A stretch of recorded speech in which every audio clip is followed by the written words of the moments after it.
উখিয়ায় জীবনের ঝুঁকি নিয়ে রাস্তা পার হতে হচ্ছে কোমলমতি শিশুদের। সিরাজুল কবির বুলবুল, উখিয়া, কক্সবাজার। উখিয়া মডেল সরকারি প্রাথমিক বিদ্যালয়টি উখিয়া সদরের প্রাণকেন্দ্রে অবস্থিত। এই স্কুলটি প্রতিষ্ঠিত হয় 1922 সালে।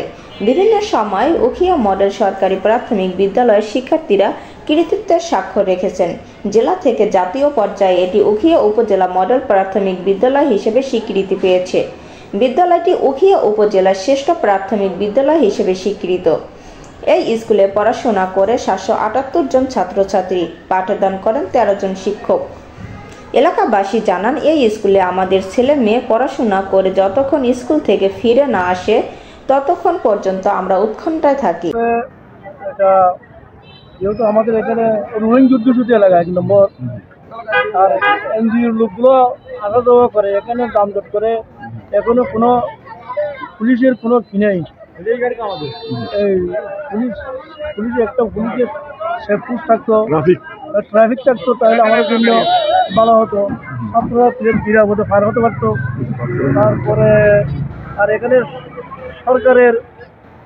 সরকারের নিয়ন্ত্রণ থাকা উচিত ছিল আমাদের। স্কুলটি উখিয়া সদর স্টেশনে হওয়ায় প্রধান সড়ক পারাপার খুবই বিপজ্জনক। সময় অসময়ে স্কুল গেটে পার্কিং করে প্রাইভেট গাড়ি বা স্টুডেন্টদের স্বাচ্ছন্দ্য চলাফেরায় ব্যাঘাত সৃষ্টি হয়। সবচেয়ে ঝুঁকি স্কুল ছুটির পর প্রধান সড়ক পারাপার। এই সময় অসংখ্য গাড়ি তীব্র গতিতে ছুটে যায় গন্তব্যে। তখন শিশুদের রাস্তা পার হতে অনেক ঝুঁকির মধ্যে পড়তে হয়।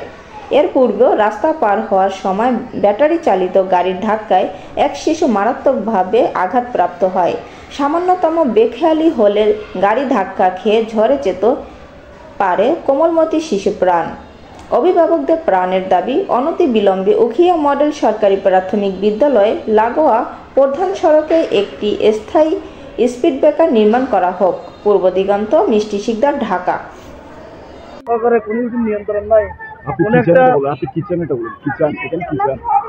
এখানে কি হলে ভালো হবে আপনি বলেন? এখানে একটু যদি আমাদের মহতো যদি একটা যদি কোনো একটা আনসারও যদি এখানে দেয়, তাহলে আমাদের জন্য একটু ছাত্রছাত্রীদের জন্য আমাদের অনেক উপকার হতো, অনেক ভালো হতো। স্পিড আগে দিয়েছিল, এটা ব্যাংকে ফেলেছে।